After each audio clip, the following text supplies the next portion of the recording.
წარმოიდგინეთ, 1994 წელს, როდესაც თბილისში ხალხი სანთლის შუქზე იჯდა და პურის რიგებში ღამეებს ატარებდა, ერთმა 26 წლის ბიჭმა მიიღო დანიშვნა, რომელიც მას საქართველოს ერთ-ერთ ყველაზე მდიდარ ადამიანად აქცევდა. არა წლების შემდეგ, არა რაც წლეულების განმავლობაში, არამედ იმდენად სწრაფად, რომ თვით მისი უახლოესი თანამშრომლებიც კი ვერ ხვდებოდნენ, საიდან მოდიოდა ეს ფული. ლევან მამალაძე, ახალგაზრდა ადამიანი, რომელსაც არანაირი ბიზნეს გამოცდილება არ გააჩნდა, არანაირი მემკვიდრეობითი ქონება, არანაირი ცნობილი წარმომავლობა, ერთ დილას გაიღვიძა როგორც ქვემო ქართლის გუბერნატორი პოზიცია, რომლის ოფიციალური ხელფასი თვეში 30 ამერიკულ დოლარს არ აღემატებოდა. მაგრამ უკვე 2 წლის შემდეგ, როდესაც მისი კოლეგები სახელმწიფო აპარატში ჯერ კიდევ ცდილობდნენ ოჯახის გადარჩენას მინიმალური შემოსავლით, მამალაძეს უკვე ჰქონდა ის, რაც მთელ საქართველოში ერთეულებს შეეძლოთ, ვილები, ძვირადღირებული მანქანები, ბიზნესები, რომლებიც ოფიციალურად არსად არ ჩანდა. როგორ მოხდა ეს? რა იყო ის მექანიზმი, რომელმაც ახალგაზრდა ბიუროკრატი მილიონერად აქცია იმ ქვეყანაში, სადაც ხალხის უმრავლესობა დღიურად ორ ლარზე ცხოვრობდა? და რატომ არავინ ვერ შეაჩერა ეს, სანამ არ გვიანიყო? ქვემო ქართლი 1994 წელს არ იყო უბრალოდ რეგიონი, ეს იყო საქართველოს ეკონომიკური ანომალია, ადგილი, სადაც ერთდროულად არსებობდა სიღარიბის უფსკრული და შეუზღუდავი შესაძლებლობების ოკეანე. აქ გადიოდა საზღვრები აზერბაიჯანთან და სომხეთთან, წითელი ხიდი და სადახლო, ორი სახელი, რომლებიც 1990-იან წლებში ნიშნავდა არა მხოლოდ გეოგრაფიულ წერტილებს, არამედ კონტრაბანდის მთავარ არტერიებს, სადაც ყოველდღიურად გადიოდა ტვირთები, რომლებზეც არავინ არ იხდიდა გადასახადს. აქ იდგა რუსთავის მეტალურგიული ქარხანა, გიგანტური საბჭოთა ინდუსტრიის ნაშთი, რომელიც ოფიციალურად კვდებოდა, მაგრამ რეალურად ყოველდღიურად აწარმოებდა ჯარს, რომელიც უკანონოდ გადიოდა თურქეთსა და ირანში. აქ მდებარეობდა მადნეულის კომბინატი, სადაც ოქრო და სპილენძი იპარებოდა იმ ადამიანების მიერ, რომლებსაც არავითარი ლიცენზია არ გააჩნდათ, მაგრამ ჰქონდათ ის, რაც უფრო მნიშვნელოვანი იყო, კავშირი იმ ადამიანთან, ვინც აკონტროლებდა ყველაფერს. და ეს ადამიანი იყო ლევან მამალაძე, ბიჭი, რომელსაც ედუარდ შევარდნაძემ პირადად აირჩია, არა იმიტომ, რომ ის იყო ყველაზე გამოცდილი ან ყველაზე განათლებული, არამედ იმიტომ, რომ ის იყო ლოიალური და ლოიალობა იმ დროს ღირდა ბევრად მეტს, ვიდრე კომპეტენცია. მამალაძის დანიშვნა არ იყო შემთხვევითი, ეს იყო გათვლილი გადაწყვეტილება იმ სისტემაში, სადაც პრეზიდენტს სჭირდებოდა არა ადმინისტრატორები, არამედ ფეოდალები, ადამიანები, რომლებიც შეძლებდნენ რეგიონის სრულ კონტროლს და უზრუნველყოფდნენ ხმებს არჩევნებზე. ქვემო ქართლი იყო ეთნიკურად რთული რეგიონი, აზერბაიჯანელები, სომხები, ქართველები, ადამიანები, რომლებიც საბჭოთა კავშირის დაშლის შემდეგ აღარ იცოდნენ, ვის ენდობოდნენ და ვისთვის უნდა ეხმიანათ. შევარდნაძეს სჭირდებოდა ადამიანი, რომელიც ამ ქაოსში შექმნიდა წესრიგს, არა კანონის, არამედ ძალის წესრიგს. და მამალაძე იყო იდეალური კანდიდატი, ახალგაზრდა, ამბიციური, მზად იყო ყველაფრისთვის, რაც მას ძალაუფლებას მისცემდა. მაგრამ რა ფასად მოვიდა ეს ძალაუფლება? და ვინ იხდიდა ამ ფასს, თვით მამალაძე, თუ ის ხალხი, რომელიც მის ქვეშ ცხოვრობდა? პირველი თვეებიდან გახდა ცხადი, რომ ახალი გუბერნატორი არ აპირებდა თავის როლს ტრადიციულად აღექვა. ის არ იყო უბრალოდ ადმინისტრატორი, რომელიც ასრულებდა თბილისიდან მიღებულ ბრძანებებს, ის იყო მეწარმე, რომელიც ხედავდა შესაძლებლობებს იქ, სადაც სხვები ხედავდნენ მხოლოდ სიღარიბეს და დანგრევას. როდესაც მამალაძე პირველად შევიდა გუბერნატორის ოფისში, მან იცოდა ერთი რამ, ოფიციალური ხელფასი, რომელსაც სახელმწიფო უხდიდა, არ იყო ფული, ეს იყო სიმბოლო, ფორმალობა, რომელიც არავის აინტერესებდა. რეალური ფული იყო სხვაგან საზღვრებზე, სადაც ყოველდღიურად გადიოდა ტვირთები, რომლებზეც არავინ არ აკონტროლებდა, რუსთავის ქარხანაში, სადაც დანადგარები იჭრებოდა და ჯართად იყიდებოდა, მადნეულის კომბინატში, სადაც ოქრო გადიოდა უკანონო არხებით, და ყველაზე მთავარი, იმ ბიზნესებში, რომლებიც ცდილობდნენ გადარჩენას და რომლებსაც სჭირდებოდათ დაცვა, ან უფრო სწორად, ნებართვა იმისთვის, რომ არსებობა გაეგრძელებინათ. მამალაძემ სწრაფად შექმნა სისტემა, რომელიც მუშაობდა მარტივი პრინციპით, ყველაფერი, რაც ქვემო ქართლში ხდებოდა, უნდა გავლოდა მის მეშვეობით. არავითარი ბიზნესი, არავითარი ტრანსპორტირება, არავითარი გარიგება, არაფერი არ შეეძლო მოხდენა მისი თანხმობის გარეშე. და ეს თანხმობა ღირდა. ზუსტად რამდენს ეს დამოკიდებული იყო იმაზე, თუ რას აკეთებდი და რამდენად დიდი იყო შენი ბიზნესი. მაგრამ ყველა იცოდა ერთი რამ, თუ არ გადაიხდიდი, შენი ბიზნესი დახურულიყო, არა ოფიციალურად, არა კანონის საფუძველზე, არამედ უბრალოდ შენთვის უეცრად აღმოჩნდებოდა, რომ შენი ტვირთები საზღვარზე ვეღარ გადიოდა. შენი ობიექტები ვეცრად ხდებოდა სანიტარული ინსპექციის ინტერესის საგანი, შენი თანამშრომლები იწყებდნენ პრობლემების ქონას პოლიციასთან. წითელი ხიდი და სადახლო, ეს ორი სახელი 1990-იან წლებში ნიშნავდა არა მხოლოდ საზღვრის გამშვებ პუნქტებს, არამედ ფულის მთავარწყაროებს იმათთვის, ვინც აკონტროლებდა მათ. ყოველდღიურად აქ გადიოდა ტვირთები, რომლებზეც ოფიციალურად არავინ არ იცოდა საწვავი, რომელიც შემოდიოდა აზერბაიჯანიდან და იყიდებოდა საქართველოში ორჯერ უფრო ძვირად, სიგარეტი, რომელიც გადიოდა ყველა საბაჟო კონტროლს, ფქვილი, რომელიც ოფიციალურად არ არსებობდა, მაგრამ რეალურად ავსებდა ბაზრებს. და ყველა ეს ტვირთი იხდიდა არა სახელმწიფოსთვის, არამედ იმათთვის, ვინც აკონტროლებდა საზღვარს. მებაჟეები, რომლებიც ოფიციალურად იღებდნენ ხელფასს სახელმწიფოსგან, რეალურად მუშაობდნენ სხვა სისტემაში, სადაც ყოველდღიურად აბარებდნენ წილს იმ ადამიანისთვის, რომელიც მათ დანიშნა და რომელსაც შეეძლო ერთი სიტყვით მათი გათავისუფლება. არსებობს ისტორიები იმ მძღოლების შესახებ, რომლებიც ცდილობდნენ საზღვარზე გავლას ოფიციალური გზით, გადასახადების გადახდით, მათ უბრალოდ ეუბნებოდნენ, რომ დოკუმენტები არასწორია, რომ ტვირთი საეჭვოა, რომ სჭირდება დამატებითი შემოწმება. მაგრამ იყვნენ სხვები, რომლებიც იცოდნენ, როგორ უნდა ემოქმედათ, ისინი არ ელოდნენ ოფიციალურ პროცედურებს, ისინი უბრალოდ იცოდნენ, ვის უნდა დაერეკათ, ვისთან უნდა შეთანხმდნენ და მათი ტვირთები გადიოდა საათებში, ხანდახან წუთებში. ეს იყო პარალელური სისტემა, რომელიც არსებობდა ოფიციალურის გვერდით, მაგრამ რომელიც რეალურად აკონტროლებდა ყველაფერს.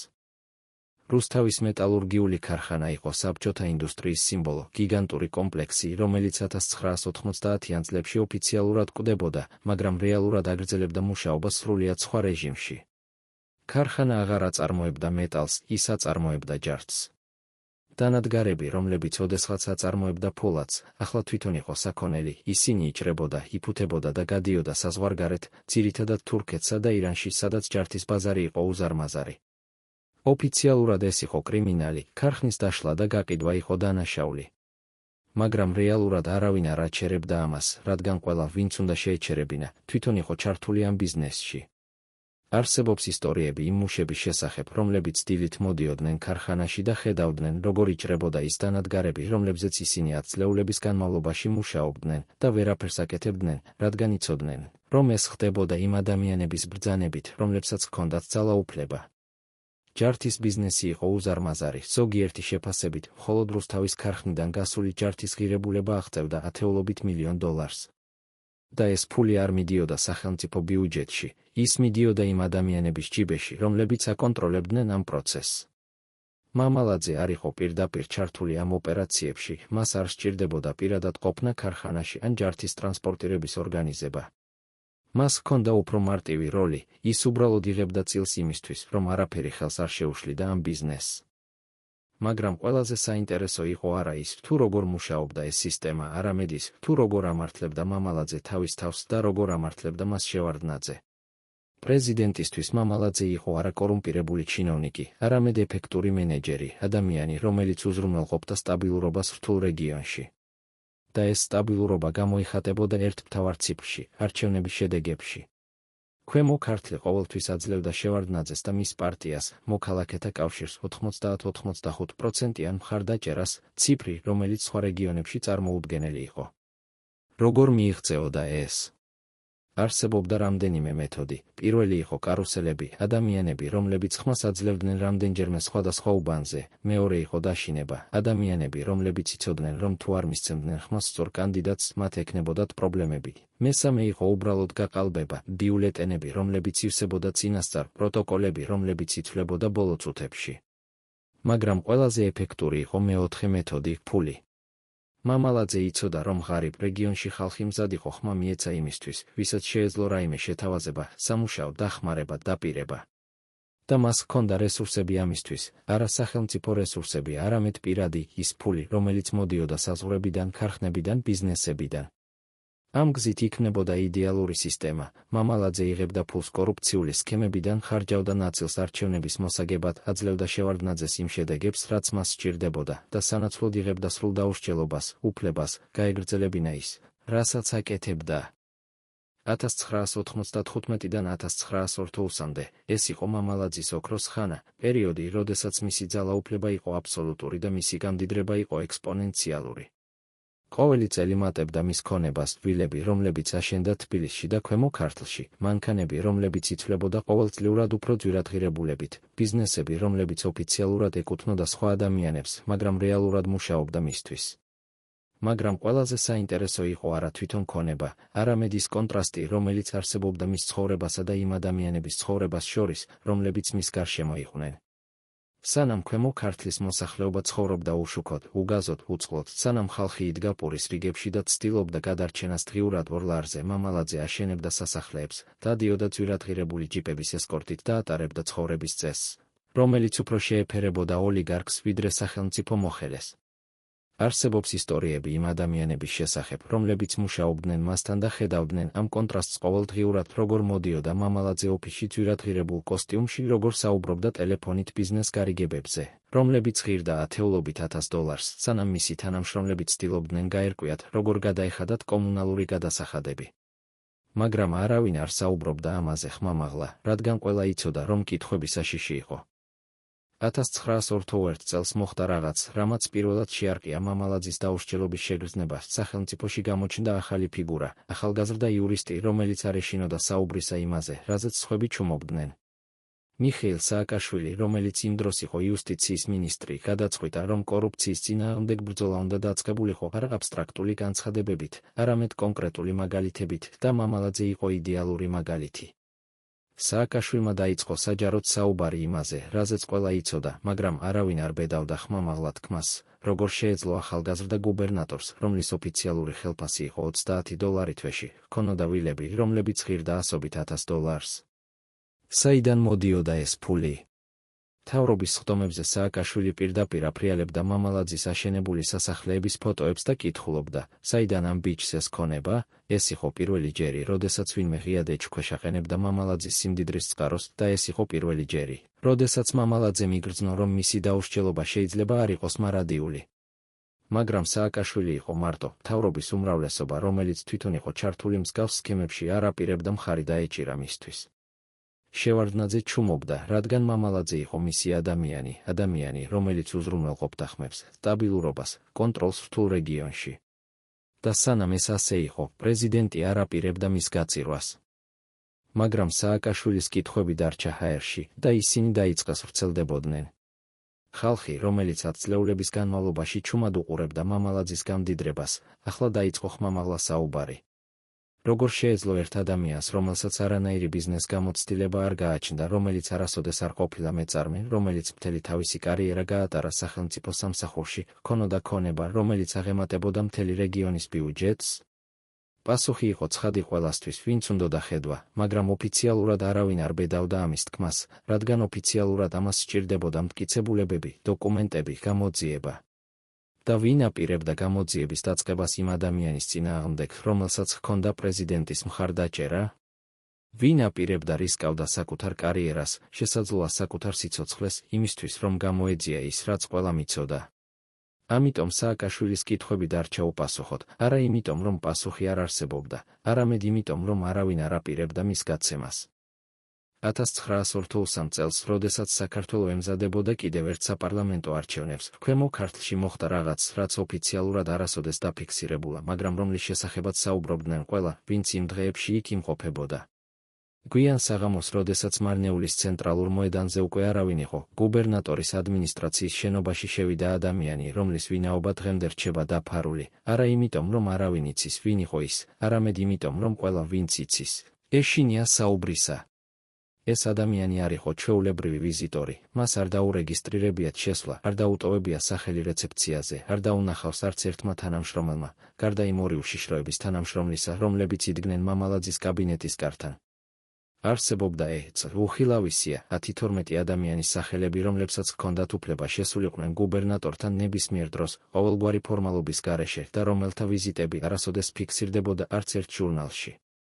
იმ საღამოს შეხვედრა გაგრძელდა 3 საათზე მეტხანს და როდესაც ვიზიტორი გავიდა, მამალაძე, რომელიც ყოველთვის გამოიყურებოდა თავდაჯერებულად და კონტროლირებულად, იჯდა თავის კაბინეტში სრულიად უძრავად, თითქოს ახლახან გაიგო რაღაც, რაც შეცვალა ყველაფერი.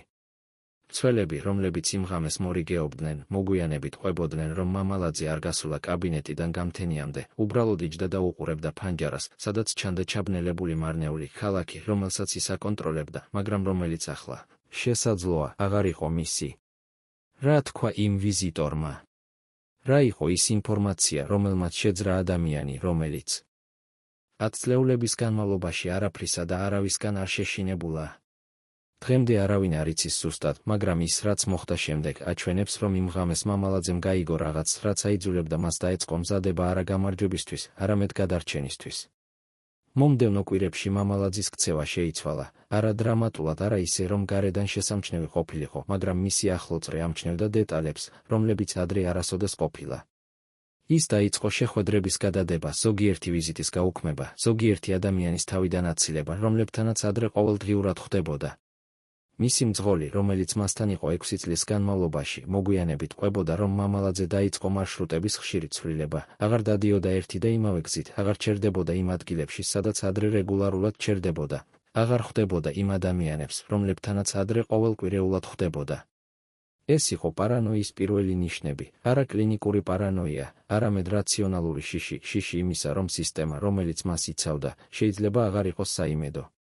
რადგან თუ ის ვიზიტორი, ვინც იმ ღამეს მოვიდა, მართლა თქვა ის, რასაც ამბობდნენ, რომ თბილისში იცვლებოდა ბალანსი, რომ შევარდნაძე კარგავდა კონტროლს, რომ ახალი ძალები ემზადებოდნენ ძველი წესრიგის დამხობას, მაშინ მამალაძე იყო არა უბრალოდ მოწყვლადი, არამედ პირველი სამიზნე, პირველი ადამიანი, რომელსაც ახალი ხელისუფლება გამოიყენებდა მაგალითად, სიმბოლოდ იმისა, რასთან იბრძოდნენ. არჩევნები 1983 წლის 2 ნოემბერს ჩატარდა და ქვემო ქართლიდან როგორც ყოველთვის მოვიდა შედეგები, რომლებიც შევარდნაძეს სჭირდებოდა 95% მოქალაქეთა კავშირისთვის, მინიმალური მხარდაჭერა ოპოზიციისთვის, არანაირი ინციდენტი, არანაირი საჩივარი, რომელიც შეეძლო გახდომოდა პრობლემა. მაგრამ ამჯერად ეს არ იყო საკმარისი, რადგან პრობლემა იყო არა ქვემო ქართლში, არამედ თბილისში, სადაც ათასობით ადამიანი გამოვიდა ქუჩებში და აცხადებდა, რომ არჩევნები იყო გაყალბებული, რომ შედეგები იყო მანიპულირებული, რომ სისტემა, რომელიც აკონტროლებდა ქვეყანას, უნდა დამხობოდა. ბარდების რევოლუცია, რომელიც დაიწყო 23 ნოემბერს, იყო არა უბრალოდ პოლიტიკური კრიზისი, ეს იყო სისტემის კოლაფსი, იმ სისტემის, რომელიც მამალაძეს აძლევდა ძალაუფლებას, დაცვას, დაუსჯელობას. და როდესაც შევარდნაძე გადადგა, როდესაც ძველი ხელისუფლება დაეცა, მამალაძემ იცოდა, რომ მას ჰქონდა არჩევანი, ან დარჩენა და პასუხისმგებლობის აღება იმ ყველაფერზე, რაც გააკეთა, ან გაქცევა და იმედი, რომ სადღაც, სადმე, შეძლებდა ახალი ცხოვრების დაწყებას. ის აირჩია მეორე და 1983 წლის დეკემბერში, როდესაც ახალი ხელისუფლება იწყებდა ძველი რეჟიმის ფიგურების დევნას, მამალაძე უკვე აღარ იყო საქართველოში. გაქცევის დეტალები დღემდე რჩება დაფარული, არსებობს რამდენიმე ვერსია, თითოეული უფრო დრამატული, ვიდრე წინა. ერთი ვერსიით, მამალაძე გავიდა საქართველოდან ცხინვალის რეგიონის გავლით, იმ ტერიტორიის გავლით, რომელიც იმ დროს არ აკონტროლებდა თბილისი და სადაც შესაძლებელი იყო საზღვრის გადაკვეთა ყოველგვარი ოფიციალური რეგისტრაციის გარეშე. მეორე ვერსიით, მას დაეხმარა ის ადამიანები, რომლებთანაც წლების განმავლობაში მუშაობდა საზღვრებზე, ისინი, ვინც იცოდა ყველა არალეგალური მარშრუტი, ყველა გზა, რომელიც თავიდან აცილებდა ოფიციალურ საბაჟო პუნქტებს. მესამე ვერსიით, რომელიც ყველაზე საინტერესოა, მამალაძე საერთოდ არ გაქცეულა, ის უბრალოდ გავიდა ღიად ოფიციალურად, რადგან იმ დღეებში, როდესაც ქვეყანა იყო ქაოსში, როდესაც ძველი სისტემა იშლებოდა და ახალი ჯერ არ ჩამოყალიბებულა, არავინ არ აკონტროლებდა საზღვრებს იმ გზით, როგორც ეს ხდებოდა ნორმალურ დროს. რომელი ვერსიაც არ უნდა იყოს სწორი, შედეგი იყო ერთი, მამალაძე აღმოჩნდა რუსეთში, ქვეყანაში, რომელიც არასოდეს არ ექსტრადირებდა საკუთარ მოქალაქეებს და რომელიც, როგორც მალე გაირკვა, მზად იყო მიეღო ადამიანები, რომლებსაც საქართველოს ახალი ხელისუფლება ეძებდა. რუსეთში ცხოვრება მამალაძისთვის არ იყო გადარჩენა, ეს იყო რეინკარნაცია, ახალი იდენტობის შექმნა, ახალი ბიზნესის დაწყება იმ ქვეყანაში, სადაც კითხვები წარსულის შესახებ არ სვამდნენ, თუ გქონდა ფული და კავშირები. გავრცელებული ინფორმაციით, მამალაძე ჩაერთო ბიზნესში, რომელიც უკავშირდებოდა მეტალურგიას, ის სფერო, რომელშიც მას უკვე ჰქონდა გამოცდილება, თუმცა არა როგორც მეწარმეს, არამედ როგორც კონტროლიორს.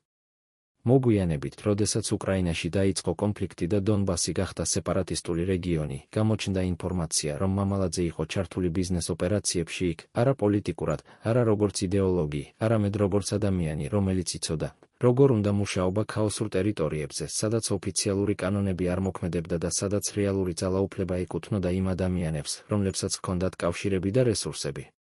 ზოგიერთი წყარო ამბობდა, რომ მან შეიცვალა სახელი, მიიღო რუსული პასპორტი, გახდა ადამიანი, რომელსაც ოფიციალურად აღარ არსებობდა კავშირი საქართველოსთან, მაგრამ ბოლო წლებში ის კვლავ გამოჩნდა ქართულ მედია სივრცეში, იძლეოდა ინტერვიუებს. საუბრობდა იმაზე, რომ ის იყო პოლიტიკური დევნილი, რომ მისი დევნა იყო სააკაშვილის პირადი შურისძიება, რომ ის არასოდეს ყოფილა კორუმპირებული. მაგრამ ფაქტები საუბრობდნენ სხვა ენაზე. 1984 წელს, როდესაც საქართველოს პროკურატურამ დაიწყო გამოძიება მამალაძის საქმეზე, გამოვლინდა დოკუმენტები, რომლებიც აჩვენებდა ქონებას, რომელიც ოფიციალურად არასოდეს დეკლარირებულა. ვილები თბილისში, ბათუმში, ქვემო ქართლში, საბანკო ანგარიშები, რომლებზეც იყო თანხები, რომლებიც აღემატებოდა მის ოფიციალურ შემოსავალს 100-ჯერ, 1000-ჯერ, ბიზნესები, რომლებიც ფორმალურად ეკუთვნოდა სხვა ადამიანებს, მაგრამ რომლებიც რეალურად მუშაობდა მისთვის. 1986 წელს თბილისის საქალაქო სასამართლომ მამალაძეს დაუსწრებლად მიუსაჯა 18 წლით თავისუფლების აღკვეთა, განაჩენი, რომელიც ეფუძნებოდა ბრალდებებს განსაკუთრებით დიდი ოდენობით ქრთამის აღებაში, გამოძალვაში, სამსახურებრივი უფლებამოსილების ბოროტად გამოყენებაში. მაგრამ ეს განაჩენი დარჩა მხოლოდ ქაღალდზე, რადგან მამალაძე იყო რუსეთში, ქვეყანაში, რომელიც არასოდეს არ ექსტრადირებდა მას საქართველოში და სადაც ის აგრძელებდა ცხოვრებას, ბიზნესს, არსებობას, თითქოს არაფერი მომხდარა. საქართველოში კი რჩებოდა კითხვები, რომლებზეც პასუხები არასოდეს მოვიდა, რადგან ადამიანი, რომელსაც შეეძლო მათი გაცემა, იყო იქ, სადაც მისთვის ამ კითხვებზე პასუხი აღარ სჭირდებოდა. დღეს 20 წლის შემდეგ, როდესაც საქართველოს სრულიად განსხვავებული ქვეყანაა, როდესაც ის სისტემა, რომელიც მამალაძეს აძლევდა ძალაუფლებას, აღარ არსებობს, მისი ისტორია რჩება როგორც გაკვეთილი იმის შესახებ, თუ რა ხდება, როდესაც ძალაუფლება არ აკონტროლებს არავინ, როდესაც კორუფცია ხდება არა გამონაკლისი, არამედ სისტემა, როდესაც ადამიანები, რომლებმაც უნდა იცავდნენ კანონი, თვითონ არიან ის, ვინც არღვევს მას. მამალაძის ისტორია არის ისტორია იმის შესახებ, თუ როგორ შეიძლება ერთმა ადამიანმა, რომელსაც მიეცა ძალაუფლება ახალგაზრდა ასაკში, გამოიყენოს ეს ძალაუფლება არა სამსახურისთვის, არამედ გამდიდრებისთვის და როგორ შეიძლება მთელმა სისტემამ, პრეზიდენტიდან დაწყებული და ადგილობრივი პოლიციით დამთავრებული, თვალი დახუჭოს ამაზე, რადგან ყველა იღებდა რაღაცას ამ სისტემიდან. მაგრამ ყველაზე მნიშვნელოვანი კითხვა, რომელიც დღემდე რჩება, არის არა ის, თუ როგორ მოხდა ეს, არამედ ის, თუ ვინ იხდიდა ფასს. რადგან სანამ მამალაძე აშენებდა ვილებს და აგროვებდა მილიონებს, ქვემო ქართლის ხალხი ცხოვრობდა სიღარიბეში, უმუშევრობაში, უიმედობაში და ეს არის ის ფასი, რომელიც არასოდეს გადახდილა, ის ვალი, რომელიც არასოდეს დაფარულა, ის სამართლიანობა, რომელიც არასოდეს აღსრულებულა. და სანამ მამალაძე ცხოვრობს რუსეთში, სანამ ის აგრძელებს თავის ცხოვრებას, თითქოს არაფერი მომხდარა, ეს კითხვა რჩება, როდის მოვა დრო, როდესაც ის, ვინც აიღო ყველაფერი, დააბრუნებს ნაწილს მაინც იმათ, ვისგანაც აიღო. არსებობს დოკუმენტები, რომლებიც არასოდეს უნდა ყოფილიყო შექმნილი, ხაღალდები, რომლებზეც დაწერილია ის, რაც უნდა დარჩენილიყო მხოლოდ ზეპირ შეთანხმებებში, მხოლოდ ჩურჩულებში, მხოლოდ იმ სივრცეში, სადაც არაფერი ფიქსირდება და არაფერი რჩება. 1996 წელს საქართველოს სახელმწიფო უშიშროების სამსახურის არქივში შეიქმნა საიდუმლო დოსიე, რომელსაც მიენიჭა კოდი ქართლი 04 დოკუმენტი, რომლის არსებობის შესახებ იცოდა მხოლოდ 6 ადამიანმა. და რომლის შინაარსი იყო იმდენად საშიში, რომ მისი ერთი ასლიც კი არ არსებობდა. ამ დოსიეში იყო ის, რაც ოფიციალურად არასოდეს უნდა ყოფილიყო დაფიქსირებული, ლევან მამალაძის ჯანმრთელობის რეალური მდგომარეობა, მისი ფსიქიკური ცვლილებები, მისი ფიზიკური დეგრადაცია და ყველაზე მთავარი ის მედიკამენტები, რომლებიც მას ენიშნებოდა და რომლებიც ასახელებდა დიაგნოზს, რომელიც საჯაროდ არასოდეს გამხდარა. რატომ არსებობდა ეს დოსიე? რადგან ის ადამიანები, რომლებიც რეალურად აკონტროლებდნენ ქვეყანას, უნდა იცოდნენ ყველაფერი თავიანთ ფიგურებზე, არა იმიტომ, რომ ზრუნავდნენ მათ ჯანმრთელობაზე, არამედ იმიტომ, რომ უნდა იცოდნენ, როდის შეიძლებოდა ამ ფიგურების გამოყენება და როდის უნდა მომხდარიყო მათი შეცვლა. მაგრამ 1983 წლის 23 ნოემბერს, როდესაც ვარდების რევოლუციამ დაამხო ძველი სისტემა, ეს დოსიე გაქრა, არა დაიკარგა, არა განადგურდა შემთხვევით, არამედ აიღო ვიღაცამ, ვინც იცოდა მისი ღირებულება და ვინც არ უნდოდა, რომ ახალმა ხელისუფლებამ ნახა ის, რაც იქ იყო დაწერილი. დღემდე არავინ არ იცის, ვინ აიღო ეს დოსიე და სად არის ის ახლა, მაგრამ ის, რაც იქ იყო, ხსნის ბევრ რამეს იმის შესახებ, თუ რატომ იქცეოდა მამალაძე ისე, როგორც იქცეოდა ბოლო წლებში. პირადი ექიმი, რომელიც ემსახურებოდა მამალაძეს 1999 წლიდან 1983 წლამდე, არასოდეს არ გამოსულა საჯაროდ, არა იმიტომ, რომ არ უნდოდა საუბარი, არამედ იმიტომ, რომ ხელშეკრულება, რომელიც მან ხელი მოაწერა, კრძალავდა ნებისმიერ განცხადებას პაციენტის შესახებ. მაგრამ ადამიანები, რომლებიც მუშაობდნენ გუბერნატორის ადმინისტრაციაში, იხსენებენ დეტალებს, რომლებიც მაშინ ჩანდა უმნიშვნელოდ, მაგრამ ახლა ქმნიან სურათს. 1981 წლიდან მამალაძე დაიწყო ფიზიკური ცვლილება, არა დაბერება, რადგან ის მაშინ იყო მხოლოდ 33 წლის, არამედ რაღაც სხვა რაღაც, რაც ჰგავდა დაღლილობას, გამოფიტვას, ისეთ მდგომარეობას, როდესაც ორგანიზმი იწყებს თავის მოთხოვნას ფასის გადახდას იმ ტემპისთვის, რომლითაც ცხოვრობს. მისი სახე, რომელიც ოდესღაც იყო ახალგაზრდული და ენერგიული, დაიწყო ფერმკრთალობა, არა დრო და დრო, არამედ მუდმივად, თითქოს სისხლი აღარ მიედინებოდა ისე, როგორც უნდა მიედინა. მისი თმა, რომელიც ოდესღაც იყო მუქი და სქელი, დაიწყო ნაცრისფრობა, და ეს მოხდა არა თანდათანობით, როგორც ხდება ბუნებრივი დაბერების დროს, არამედ სწრაფად, თითქოს ორგანიზმი კარგავდა რაღაცას, რაც მას ინარჩუნებდა.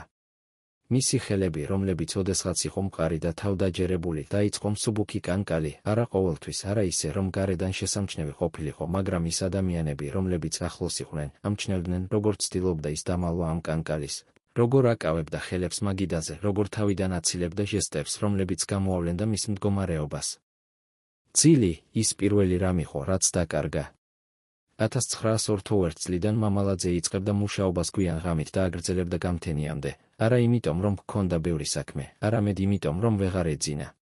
მცველები, რომლებიც მორიგეობდნენ ღამით, ყვებოდნენ, რომ ხშირად ხედავდნენ შუქს მის კაბინეტში 4-5 საათზე დილით და როდესაც შედიოდნენ, ხედავდნენ მას, როგორც იჯდა მაგიდასთან, უყურებდა დოკუმენტებს, რომლებიც არ კითხულობდა, უბრალოდ უყურებდა, თითქოს ცდილობდა რაღაცის გაგებას, რაც არ ესმოდა.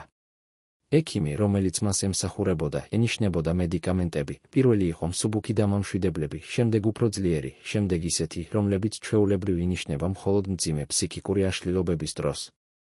მაგრამ არაფერი არ მუშაობდა, რადგან პრობლემა არ იყო ფიზიოლოგიური, პრობლემა იყო ფსიქოლოგიური, პრობლემა იყო ის, რომ მამალაძე იცოდა რაღაც, რაც არ აძლევდა მას მშვიდობას. რას იცოდა? რა იყო ის ინფორმაცია, რომელიც აქცევდა მას უძილო, კანკალებულ, ფერმკრთალ ადამიანად, რომელიც ოდესღაც იყო თავდაჯერებული და კონტროლირებული? პასუხი იყო მარტივი და საშინელი. ის იცოდა, რომ სისტემა, რომელიც მას იცავდა, იწყებდა დაშლას და როდესაც ეს მოხდებოდა, ის იქნებოდა პირველი, ვინც გაწირულიყო. არსებობს ერთი დოკუმენტი, რომელიც გადარჩა, არაოფიციალური დოკუმენტი, არა სახელმწიფო არქივიდან, არამედ პირადი ჩანაწერი, რომელიც იპოვეს მამალაძის ერთ-ერთ ოფისში 1924 წელს, როდესაც პროკურატურა აკეთებდა გამოძიებას. ეს იყო სია, უბრალო სია, დაწერილი ხელით ქაღალდზე, რომელზეც არ იყო არანაირი ოფიციალური ბეჭედი, არანაირი თარიღი, არანაირი ხელმოწერა.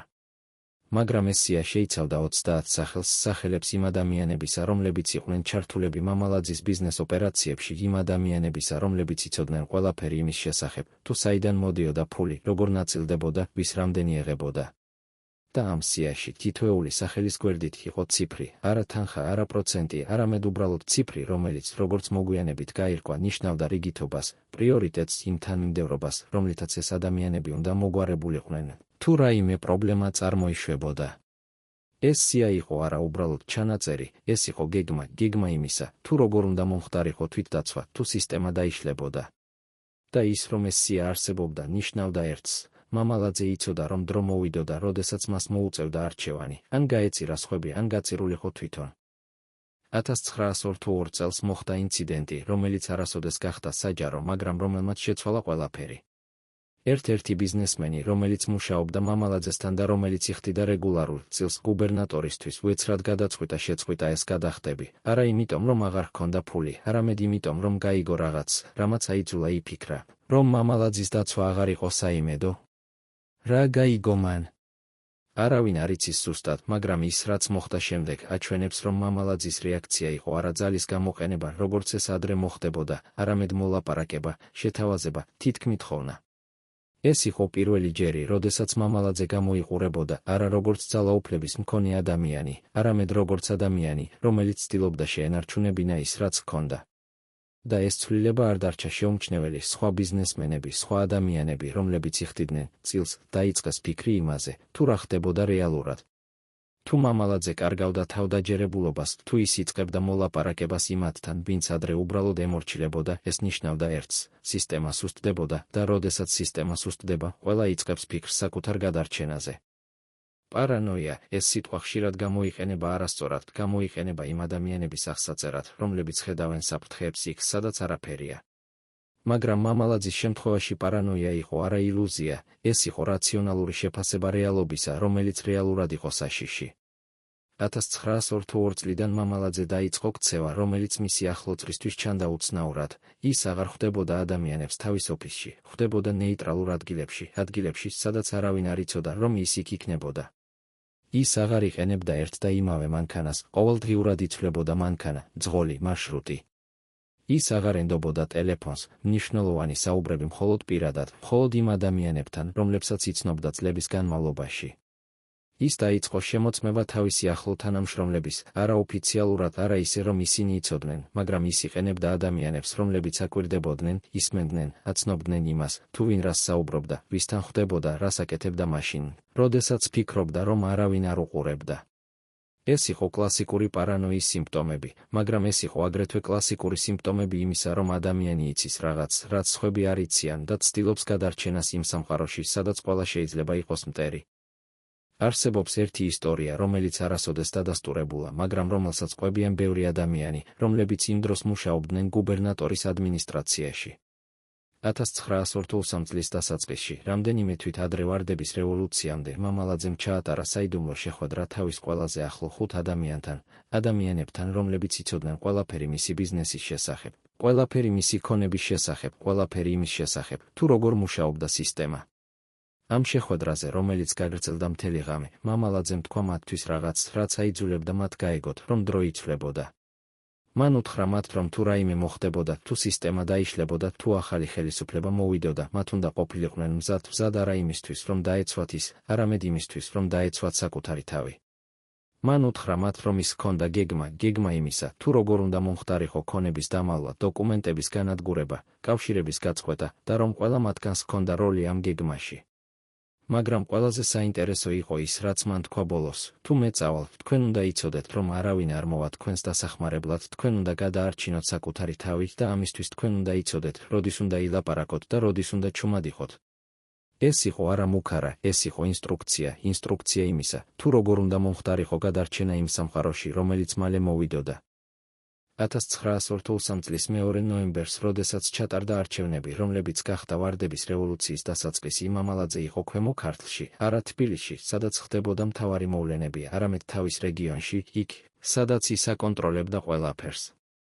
მაგრამ ამჯერად კონტროლი არ იყო აბსოლუტური, რადგან ხალხი, რომელიც წლების განმავლობაში ჩუმად ემორჩილებოდა, ახლა იწყებდა საუბარს, კითხვას, ეჭვის გამოთქმას.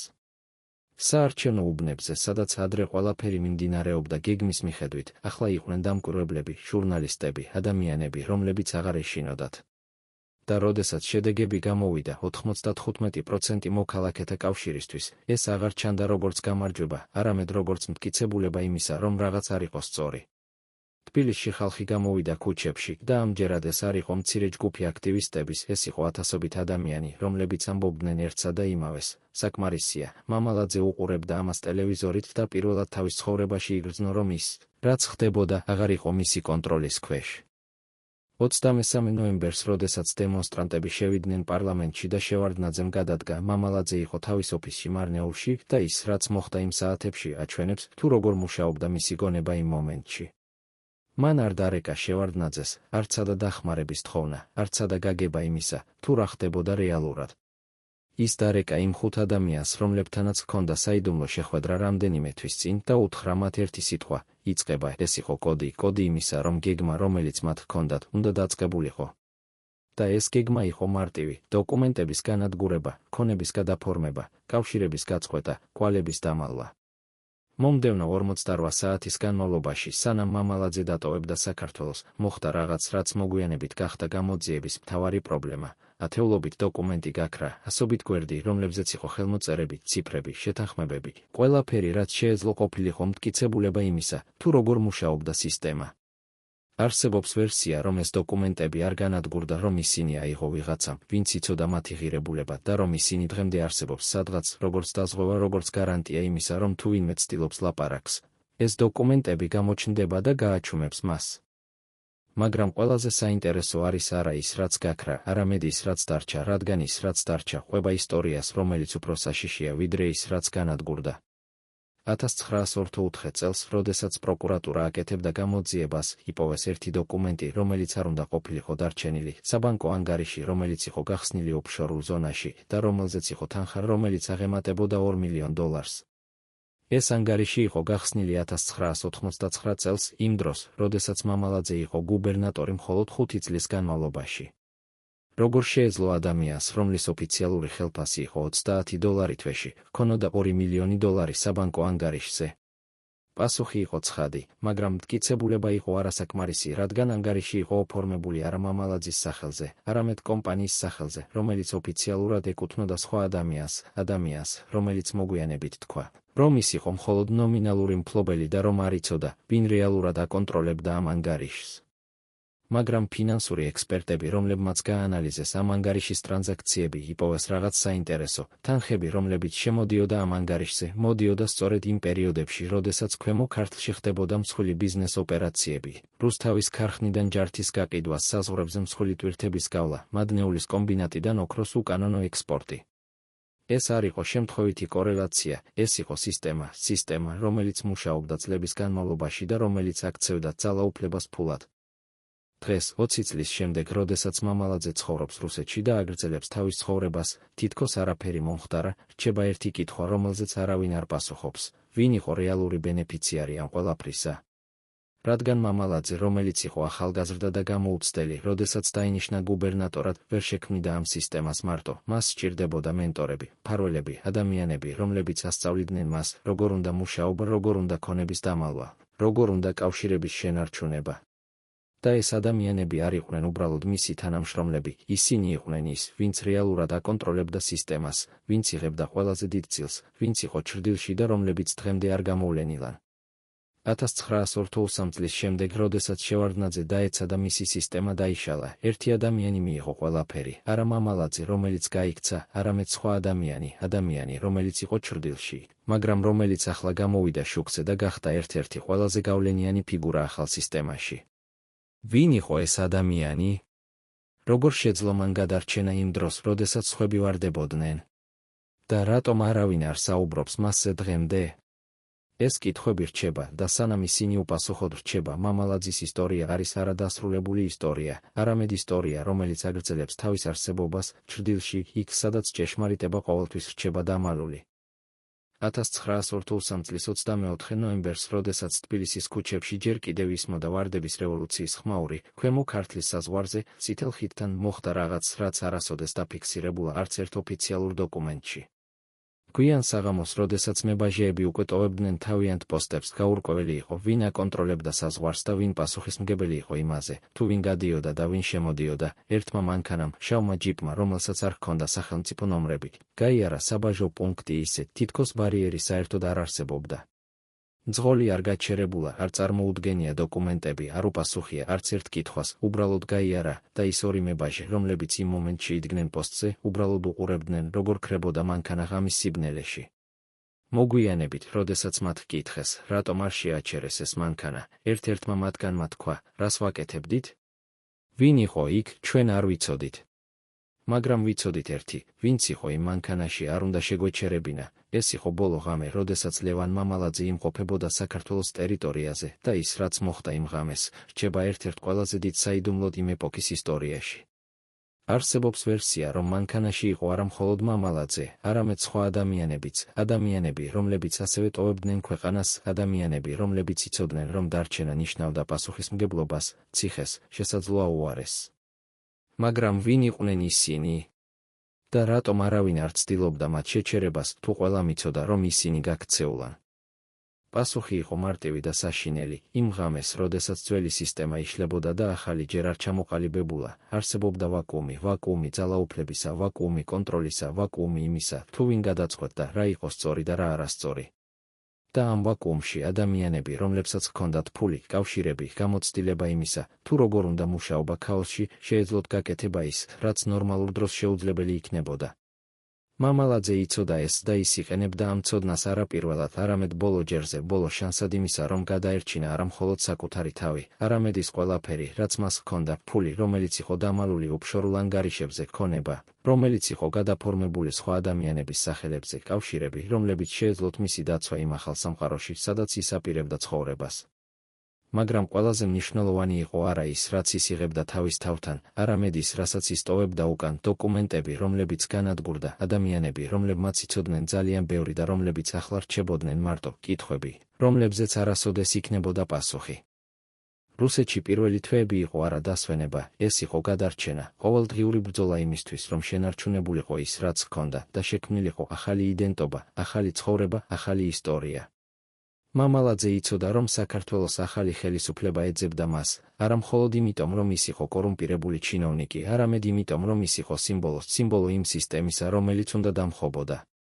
და ამიტომ მას სჭირდებოდა დაცვა, არა იურიდიული დაცვა, რადგან რუსეთი არასოდეს არ ექსტრადირებდა მას, არამედ პოლიტიკური დაცვა იმ ადამიანებისგან, რომლებსაც შეეძლოთ მისი მოკლა არა სასამართლოში, არამედ საზოგადოების თვალში.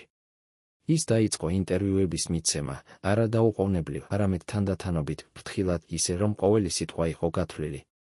ის საუბრობდა იმაზე, რომ ის იყო პოლიტიკური დევნილი, რომ მისი დევნა იყო სააკაშვილის პირადი შურისძიება, რომ ის არასოდეს ყოფილა კორუმპირებული, რომ ყველაფერი, რაც მას ედებოდა ბრალად იყო გაყალბებული, მანიპულირებული, შექმნილი იმისთვის, რომ ის გამხდარიყო მსხვერპლი პოლიტიკური თამაშისა. მაგრამ ის, რაც მან არ თქვა და რაც არასოდეს არ იტყვის, იყო ჭეშმარიტება იმის შესახებ, თუ როგორ მუშაობდა სისტემა, ვინ იყო რეალური ბენეფიციარები, ვინ იყო ის ადამიანები, რომლებიც იღებდნენ ყველაზე დიდ წილს და რომლებიც დღემდე არიან ძალაუფლებაში, არა საქართველოში, არამედ სხვაგან, იქ, სადაც არავინ არ ეძებს მათ. რადგან მამალაძე იყო არა სისტემის შემქმნელი, ის იყო სისტემის ინსტრუმენტი, ადამიანი, რომელიც გამოიყენეს იმისთვის, რომ გაკეთებულიყო ის, რაც უნდა გაკეთებულიყო და რომელიც შემდეგ გაწირეს, როდესაც ის აღარ იყო საჭირო. და ეს არის ის, რაც ყველაზე საშიშია, არა ის, რომ ერთი ადამიანი იყო კორუმპირებული, არამედ ის, რომ მთელი სისტემა იყო აშენებული ისე, რომ კორუფცია იყო არა გამონაკლისი, არამედ წესი, არა დანაშაული, არამედ ბიზნეს მოდელი, არა პრობლემა. არამედ გადაწყვეტა იმისა, თუ როგორ უნდა მუშაობა ძალაუფლება იმ ქვეყანაში, სადაც კანონი იყო არა ის, რაც დაწერილი იყო ქაღალდზე, არამედ ის, რასაც ამბობდნენ ის ადამიანები, რომლებსაც ჰქონდათ ძალაუფლება. 1984 წლიდან 1986 წლამდე ეს იყო პერიოდი, როდესაც საქართველოს პროკურატურა აკეთებდა გამოძიებას მამალაძის საქმეზე, აგროვებდა მტკიცებულებებს, ეძებდა მოწმეებს, ცდილობდა აშენება საქმეს, რომელიც შეეძლო წარდგენილიყო სასამართლოში. და ისინი იპოვეს ბევრი რამ, დოკუმენტები, რომლებიც აჩვენებდა ქონებას, რომელიც არ შეესაბამებოდა ოფიციალურ შემოსავალს, მოწმეები, რომლებიც ყვებოდნენ იმაზე, თუ როგორ მუშაობდა სისტემა, ფინანსური ჩანაწერები, რომლებიც აჩვენებდა თანხების მოძრაობას იმ ანგარიშებზე, რომლებიც ოფიციალურად არ ეკუთვნოდა მამალაძეს, მაგრამ რომლებიც რეალურად მუშაობდა მისთვის. მაგრამ ისინი ვერ იპოვეს ის, რაც ყველაზე მნიშვნელოვანი იყო, პირდაპირ მტკიცებულება იმისა, რომ მამალაძე პირადად იღებდა ფულს, პირადად აძლევდა ბრძანებებს, პირადად აკონტროლებდა ყველაფერს. რადგან სისტემა იყო აშენებული ისე, რომ არაფერი არ იყო პირდაპირი, ყველაფერი გადიოდა შუალედური ადამიანების მეშვეობით, შუალედური კომპანიების მეშვეობით, შუალედური ანგარიშების მეშვეობით. და ეს იყო არა შემთხვევითობა, ეს იყო დიზაინი იმისა, თუ როგორ უნდა აშენებულიყო სისტემა, რომელიც შეეძლო მუშაობა წლების განმავლობაში და რომელიც შეეძლო გადარჩენა მაშინაც კი, როდესაც ვინმე დაიწყებდა გამოძიებას. 1986 წლის მე-4 მაისს თბილისის საქალაქო სასამართლომ გამოიტანა განაჩენი, ლევან მამალაძეს დაუსწრებლად მიესაჯა 18 წლით თავისუფლების აღკვეთა განსაკუთრებით დიდი ოდენობით ქრთამისაღებისთვის, გამოძალვისთვის, სამსახურებრივი უფლებამოსილების ბოროტად გამოყენებისთვის. ეს იყო ერთ-ერთი ყველაზე მძიმე განაჩენი, რომელიც ოდესმე მიესაჯა ყოფილ სახელმწიფო მოხელეს საქართველოში, მაგრამ ეს იყო აგრეთვე განაჩენი, რომელიც არასოდეს აღსრულდებოდა, რადგან მამალაძე იყო რუსეთში, ქვეყანაში, რომელიც არასოდეს არ ექსტრადირებდა მას. და ამიტომ ეს განაჩენი დარჩა მხოლოდ სიმბოლოდ იმისა, რომ სამართლიანობა არსებობს ქაღალდზე, მაგრამ არა რეალობაში, სიმბოლოდ იმისა, რომ ადამიანები, რომლებმაც აიღეს ყველაფერი, შეუძლიათ გაქცევა და გაგრძელება თავიანთი ცხოვრებისა, თითქოს არაფერი მომხდარა. მაგრამ ყველაზე საინტერესო იყო არა თვითონ განაჩენი, არამედ ის, რაც არ იყო ნათქვამი იმ განაჩენში, რადგან განაჩენი საუბრობდა მხოლოდ მამალაძეზე, მხოლოდ მის ქმედებებზე, მხოლოდ მის პასუხისმგებლობაზე. მაგრამ არ საუბრობდა იმ სხვა ადამიანებზე, რომლებიც იყვნენ ჩართულები ამ სისტემაში, არ საუბრობდა იმ ადამიანებზე, რომლებიც იღებდნენ წილს, არ საუბრობდა იმ ადამიანებზე, რომლებიც აკონტროლებდნენ ყველაფერს უკნიდან. დღეს 21 წლის შემდეგ იმ დღიდან, როდესაც მამალაძე დატოვა საქართველო, ის ცხოვრობს რუსეთში, არა დამალულად, არა შიშით, არამედ ღიად, თავისუფლად ისე, თითქოს ის არის ჩვეულებრივი ბიზნესმენი, რომელსაც აქვს წარსული, მაგრამ რომელიც აღარ განსაზღვრავს მის აწმყოს. ის აგრძელებს ბიზნესს, ზოგიერთი წყაროს მიხედვით, ის არის ჩართული მეტალურგიაში, სხვა წყაროს მიხედვით, უძრავ ქონებაში, მესამე წყაროს მიხედვით, იმ ბიზნესებში, რომლებიც უკავშირდება კონფლიქტურ ზონებს, სადაც ოფიციალური კანონები არ მოქმედებს და სადაც რეალური ძალაუფლება ეკუთვნის იმ ადამიანებს, რომლებსაც აქვთ კავშირები და რესურსები. ის პერიოდულად იძლევა ინტერვიუებს, არა ხშირად, არა ისე, რომ ის იყოს მუდმივად მედიის ყურადღების ცენტრში, არამედ საკმარისად ხშირად იმისთვის, რომ შეახსენოს ყველას, რომ ის არსებობს, რომ ის არ დამალულა, რომ ის არ ეშინია. და ყოველ ჯერზე, როდესაც ის საუბრობს, ის იმეორებს ერთსა და იმავეს. ის არის პოლიტიკური დევნილი, ის არასოდეს ყოფილა კორუმპირებული, ის არის მსხვერპლის სისტემისა, რომელმაც გამოიყენა ის და შემდეგ გაწირა. მაგრამ ის, რაც ის არ ამბობს და რაც არავინ არ ამბობს, არის ის, რომ მამალაძის ისტორია არის არაერთი ადამიანის ისტორია, არამედ მთელი სისტემის ისტორია, სისტემისა, რომელიც არსებობდა 1990-იან წლებში და რომლის ელემენტები არსებობს დღემდე, არა საქართველოში, არა იმ ფორმით, რომელშიც ის არსებობდა მაშინ, მაგრამ სხვაგან, სხვა ფორმებში, სხვა სახელებით. რადგან კორუფცია არის არა ინდივიდუალური პრობლემა, ეს არის სისტემური პრობლემა, პრობლემა იმისა, თუ როგორ არის აშენებული ძალაუფლება, როგორ მუშაობს კონტროლი, როგორ ნაწილდება რესურსები. და სანამ ეს სისტემა არსებობს, სანამ ადამიანები, რომლებსაც აქვთ ძალაუფლება, იყენებენ ამ ძალაუფლებას არა სამსახურისთვის, არამედ გამდიდრებისთვის, სანამ ის ადამიანები, რომლებმაც უნდა აკონტროლონ ძალაუფლება, თვითონ არიან ნაწილი ამ სისტემისა, მამალაძის ისტორია გაიმეორდება, არა იმავე სახელებით, არა იმავე ადგილებში, მაგრამ იმავე ლოგიკით, იმავე მექანიზმებით, იმავე შედეგებით. 1983 წლის 24 ნოემბრის შემდეგ, როდესაც ლევან მამალაძე გაიქცა საქართველოდან, მისი ოჯახი დარჩა, არა იმიტომ, რომ მათ არ შეეძლოთ გაქცევა, არამედ იმიტომ, რომ მათ არ სჭირდებოდათ.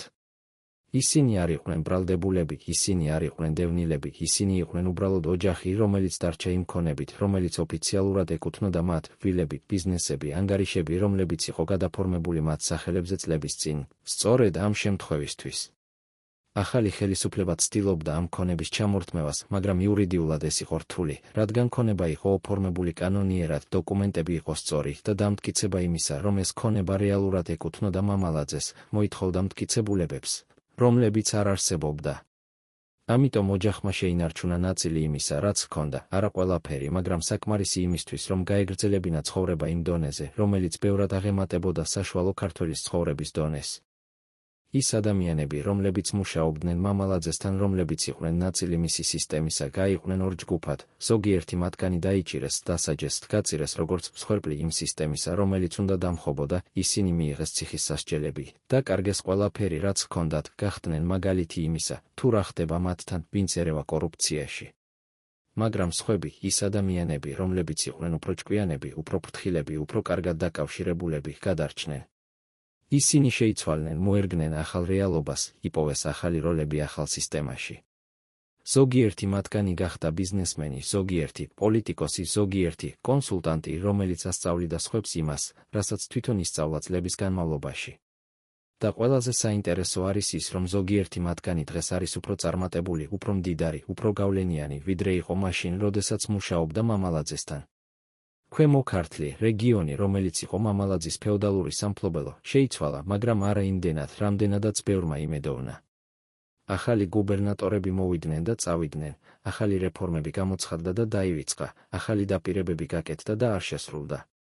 რეგიონი დარჩა ღარიბ, უმუშევარ, მივიწყებულ, არა იმიტომ, რომ არავინ არ ზრუნავდა, არამედ იმიტომ, რომ პრობლემები, რომლებიც არსებობდა მამალაძის დროს იყო არა მხოლოდ ერთი ადამიანის პრობლემები, არამედ სტრუქტურული პრობლემები, პრობლემები იმისა, თუ როგორ არის აშენებული ეკონომიკა, როგორ ნაწილდება რესურსები, როგორ მუშაობს ძალაუფლება. და ეს პრობლემები არ წყდება ერთი ადამიანის წასვლით, ისინი წყდება მხოლოდ მაშინ, როდესაც იცვლება მთელი სისტემა. საქართველო, ქვეყანა, რომელიც 1990-იან წლებში იყო ქაოსში, კორუფციაში, უიმედობაში, შეიცვალა ბევრი რამით. ახალი კანონები მიღებული იქნა, ახალი ინსტიტუტები შეიქმნა, ახალი სტანდარტები დაინერგა. მაგრამ კითხვა, რომელიც რჩება, არის არა ის, თუ რამდენი შეიცვალა, არამედ ის, თუ რამდენი დარჩა იგივე, რადგან კორუფცია არის არა მხოლოდ ქმედება, არამედ კულტურა იმისა, თუ როგორ აღიქვამენ ადამიანები ძალაუფლებას, როგორ ეპყრობიან რესურსებს, როგორ ხედავენ ურთიერთობას სახელმწიფოსა და მოქალაქეს შორის. და ეს კულტურა არ იცვლება კანონებით, ის იცვლება მხოლოდ მაშინ, როდესაც იცვლება თვით ადამიანები, როდესაც ახალი თაობა იზრდება სხვა ფასეულობებით, სხვა მოლოდინებით, სხვა გაგებით იმისა, თუ რა არის სწორი და რა არასწორი.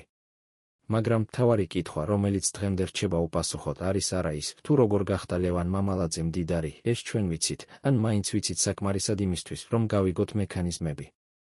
მთავარი კითხვა არის ის, თუ ვინ იყო რეალური ბენეფიციარი ამ ყველაფრისა, ვინ იყო ის ადამიანები, რომლებიც იდგნენ მამალაძის უკან, რომლებიც აკონტროლებდნენ სისტემას, რომლებიც იღებდნენ ყველაზე დიდ წილს და რომლებიც დღემდე არიან თავისუფალი, დაურსჯელი, წარმატებული. რადგან მამალაძე იყო სახე, მაგრამ სახე არის არა სხეული, სახე არის მხოლოდ ის, რასაც ხედავ. და ის, რაც იყო სხეულის უკან, ის, რაც რეალურად აკონტროლებდა ყველაფერს, დღემდე რჩება ჩრდილში. 21 წლის შემდეგ, როდესაც მამალაძე ცხოვრობს რუსეთში და საქართველო ცხოვრობს სხვა რეალობაში, კითხვა რჩება, იყო თუ არა სამართლიანობა. და პასუხი არის რთული, რადგან სამართლიანობა არის არა მხოლოდ განაჩენი, არა მხოლოდ სასჯელი, არა მხოლოდ ციხე. სამართლიანობა არის ის, როდესაც ის, ვინც აიღო, აბრუნებს იმას, ვისგანაც აიღო და ეს არასოდეს მოხდა. სამართლიანობა არის ის, როდესაც ის, ვინც დაზარალდა, იღებს კომპენსაციას და ეს არასოდეს მოხდა. სამართლიანობა არის ის, როდესაც სისტემა, რომელმაც შექმნა პრობლემა, იცვლება ისე, რომ პრობლემა აღარ გაიმეორდეს და ეს, თუმცა ნაწილობრივ მოხდა, ჯერ კიდევ არ არის სრული. ამიტომ მამალაძის ისტორია არის არადასრულებული ისტორია, ეს არის ისტორია, რომელიც აგრძელებს თავის არსებობას, რადგან კითხვები, რომლებიც ის აყენებს, არის კითხვები, რომლებიც აქტუალურია დღემდე. როგორ უნდა აშენდეს სისტემა, რომელიც არ დაუშვებს კორუფციას? როგორ უნდა აკონტროლდეს ძალაუფლება, რომ ის არ გამოიყენონ პირადი გამდიდრებისთვის? როგორ უნდა დაისაჯონ ის ადამიანები, რომლებიც აიღეს ყველაფერი და გაიქცნენ?